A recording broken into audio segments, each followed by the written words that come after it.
Il existe des relations sacrées qu'on entretient sans même s'en rendre compte, des collaborations invisibles qui se tissent dans le silence de nos cœurs, dans l'intimité de nos prières et dans la profondeur de nos guérisons. Aujourd'hui, j'aimerais vous parler de cette relation précieuse, celle que vous entretenez avec vos guides spirituels dans vos processus de guérison. Parce que voyez-vous, vous n'êtes jamais seul dans votre cheminement, jamais. Depuis votre première respiration sur cette terre, des êtres de lumière vous accompagnent, vous soutiennent et collaborent avec vous à votre évolution.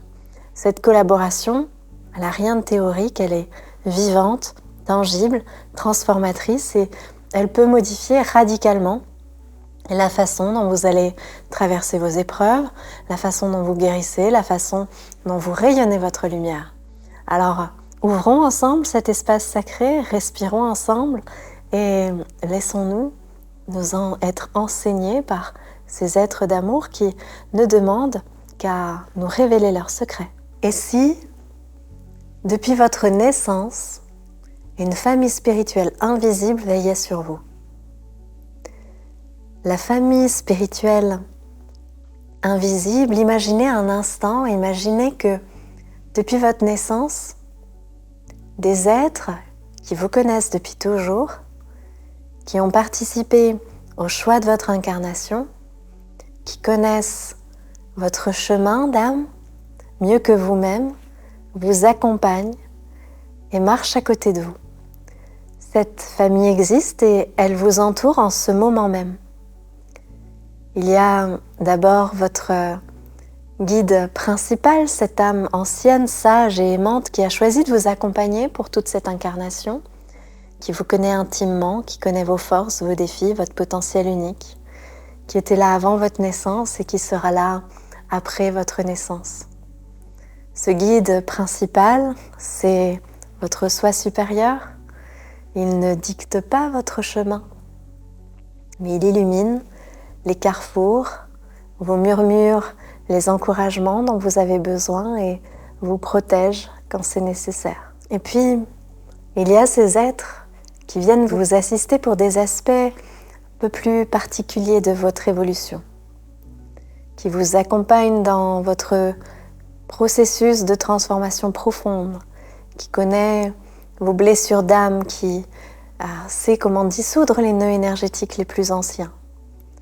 Ce sont eux qui inspirent parfois les thérapeutes, qui vous guident vers les bonnes approches de guérison. Vos guides ne vous dictent jamais un chemin, ils murmurent des encouragements, protègent quand nécessaire ou bien illuminent certains carrefours dans le cœur, dans le creux de votre temple intérieur, dans votre cœur. Et puis, votre guide créateur qui éveille en vous cette force créatrice divine qui vous inspire, vous connecte à la beauté, vous rappelle que vous êtes des co-créateurs et co-créatrices de votre réalité. Vos guides protecteurs qui vous entourent dans les moments de vulnérabilité, qui éloignent les énergies lourdes, qui vous donnent le courage de traverser les épreuves. Vous voyez, vous êtes énormément entourés.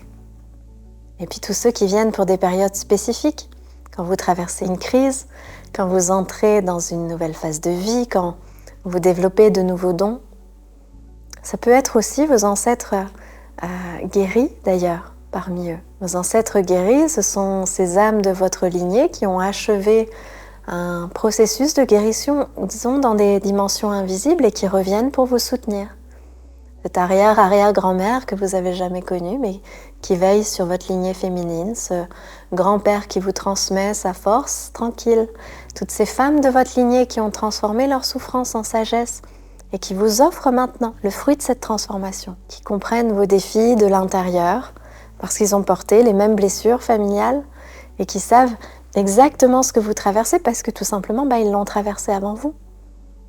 Et donc maintenant, libérés, ils se mettent ils mettent leur sagesse à votre service. Et puis il y a tous ces grands êtres de lumière qui incarnent les grandes forces universelles, l'archétype de la grand-mère qui vous enseigne l'amour inconditionnel et la capacité de nourrir, l'archétype de la guerrière qui vous donne le courage de défendre votre vérité, l'archétype de la guérisseuse qui éveille en vous cette capacité naturelle à transformer la souffrance en lumière. L'archétype de la sage qui vous connecte à cette connaissance ancienne qui dort en vous. Tous ces êtres archétypaux ne sont pas des personnages extérieurs, ils sont des aspects élevés de votre propre être, de vos potentiels divins qui s'activent à travers votre collaboration avec eux. Alors, comment reconnaître ces guides qui vous accompagnent? Parce que chacun et chacune de vous a une constellation unique d'accompagnateurs spirituels. Certaines ou certains sentiront plus fortement une présence masculine, des guides pères, protecteurs, enseignants. D'autres résonneront davantage avec l'énergie féminine, ces guides mères, guérisseuses et plutôt inspiratrices. Observez simplement ce vers quoi votre corps et votre cœur vous attirent naturellement. Ces figures spirituelles qui vous touchent profondément, Marie, Madeleine, Yeshua, les déesses anciennes, souvent, ce sont des indices sur la nature des guides qui vous accompagnent. Et puis, écoutez vos ressentis dans les moments de paix, de méditation, de prière. Quelles sont les présences que vous ressentez? Quelle énergie vous enveloppe? Est-ce qu'elle est ancestrale, angélique, masculine, féminine? Faites simplement confiance à ces perceptions subtiles parce que votre corps et votre cœur savent reconnaître sa famille spirituelle. Alors comment vos guides vous parlent-ils vraiment? Vos guides ne vous parlent pas comme nous nous parlons entre humains. Ils utilisent le langage de l'âme. Cette communication directe, symbiotique qui touche votre être au niveau le plus profond. Oubliez l'idée que des voix claires qui vous dicteraient quoi faire seraient dans votre oreille. Ce n'est pas ainsi qu'ils procèdent. Leur communication est bien plus subtile, plus respectueuse de votre libre arbitre, plus intégrée à votre propre processus de discernement. D'abord, ils communiquent par l'émotion, cette vague d'amour qui vous submerge soudainement, sans raison apparente. Ou bien cette paix profonde qui vous envahit quand vous prenez la bonne décision. Cette joie qui vous monte du cœur quand vous êtes aligné avec votre chemin. Ces émotions-là, elles ne viennent pas de votre mental. Elles sont leur façon de vous dire « Oui, continue, nous sommes là. Oui, tu es aimé. Avance, tu peux y aller. » Et parfois, c'est l'inverse. Parfois, c'est cette lourdeur soudaine quand vous vous apprêtez à faire quelque chose qui ne vous convient pas, cette résistance inexpliquée dans votre corps, ce malaise qui vous alerte, eh bien, peuvent aussi être leur langage et leur message. Vos guides parlent aussi par des images, ces visions fugaces qui traversent votre esprit pendant la méditation, ces symboles récurrents qui apparaissent dans vos rêves, toutes ces scènes intérieures qui se déploient quand vous fermez les yeux, une lumière dorée qui vous enveloppe par exemple, c'est leur façon de vous transmettre la guérison. Un chemin qui s'éclaire devant vous, eh bien, il vous montre la direction. Des mains qui se posent sur votre cœur, ils vous offrent leur réconfort. Ils sont là de mille et une façons. Tenez un journal simplement de ces images, de ces visions. Notez-les même lorsqu'elles sont fugaces.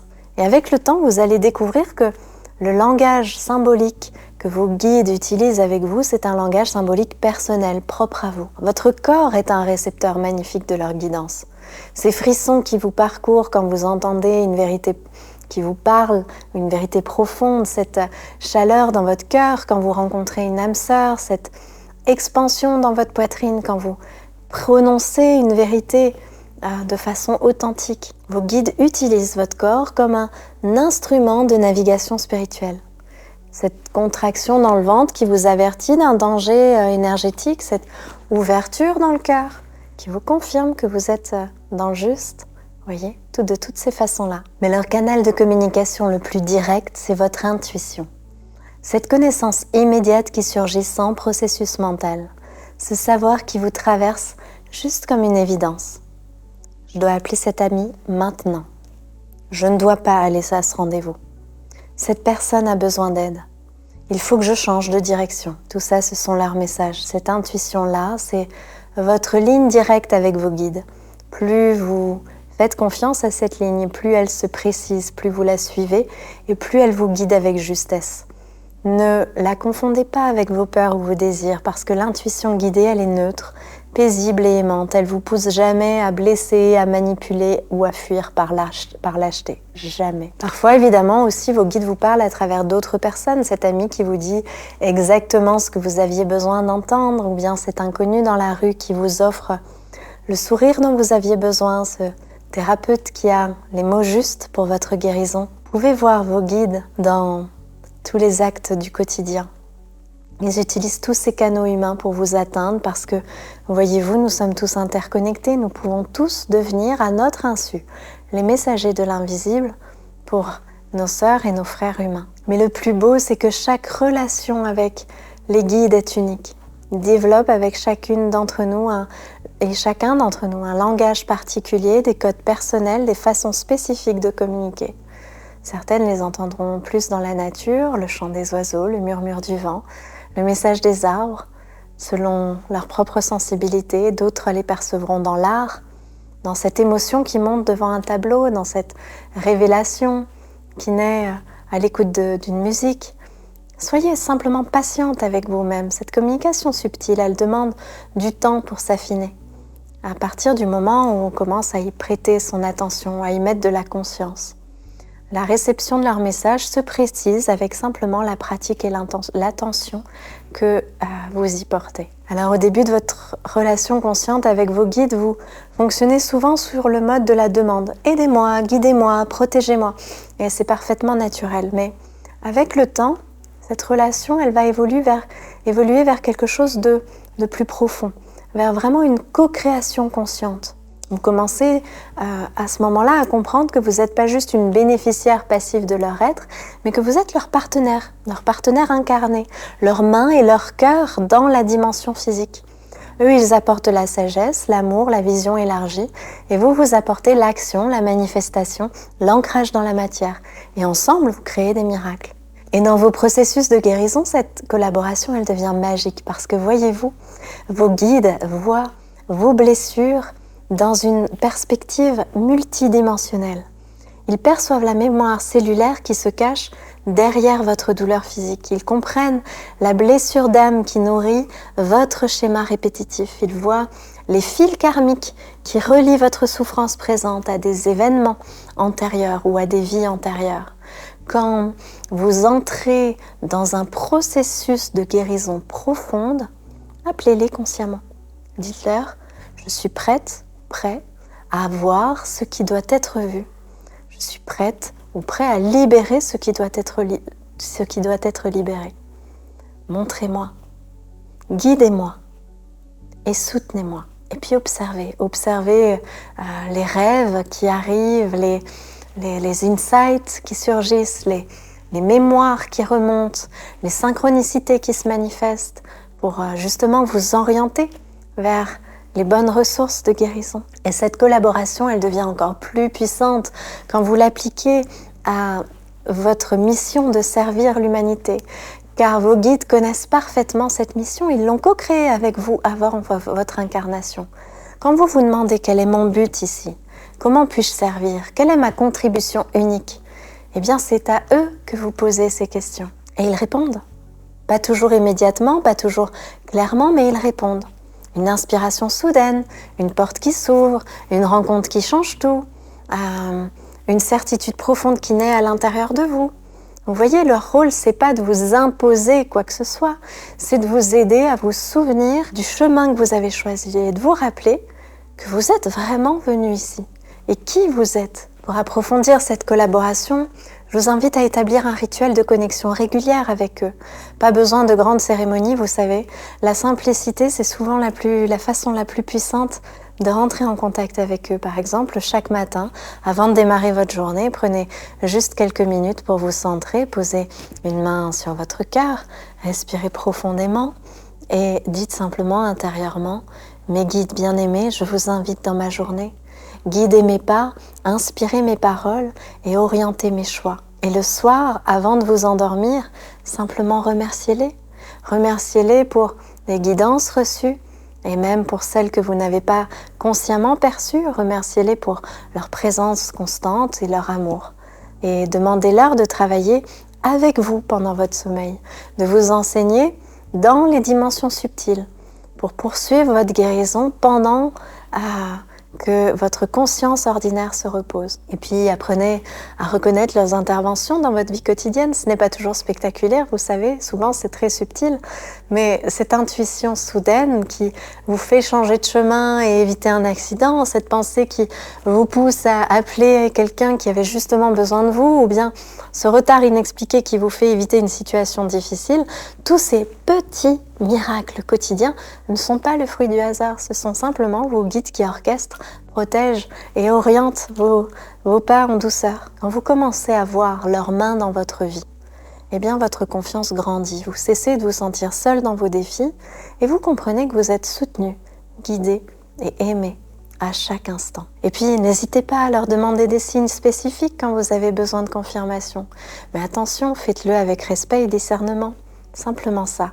Vous pouvez dire si cette décision est juste pour moi, envoyez-moi un signe clair dans les prochains jours. Et puis vous définissez même quel signe vous attendez.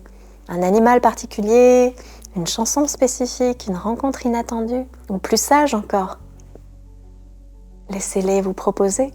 Ne tombez pas dans la dépendance aux signes non plus. Ne leur demandez pas de décider à votre place. Les signes sont là pour vous confirmer ce que votre intuition vous dit déjà.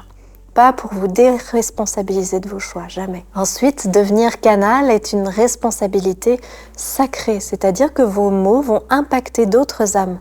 Et cette responsabilité demande de l'humilité, de la rigueur et de l'éthique.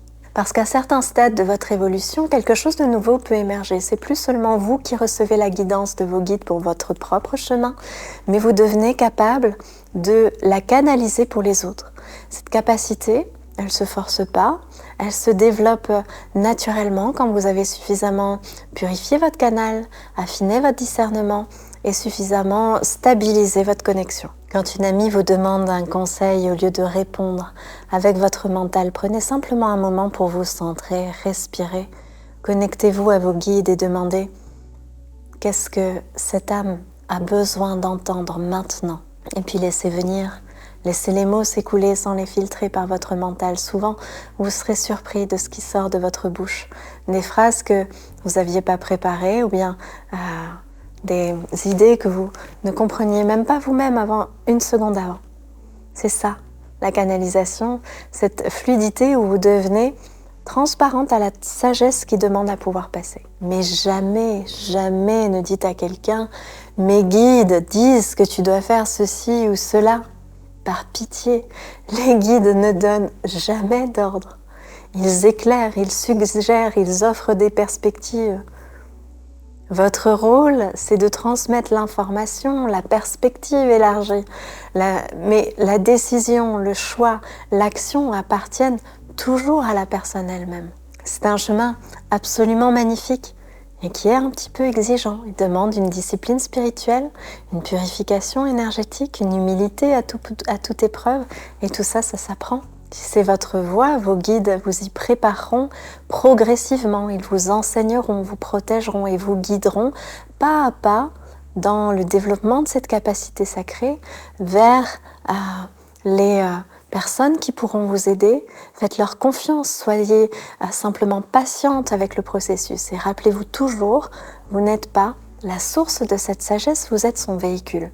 Cette humilité, c'est votre plus grande protection. Voilà, j'espère que vous repartez avec une compréhension plus profonde de cette relation sacrée qui vous accompagne depuis toujours. J'espère que vous vous sentez moins seul sur votre chemin, plus soutenu et plus aimé. Vos guides sont là, maintenant, en ce moment même. Ils vous entourent de leur amour, de leur sagesse et de leur protection.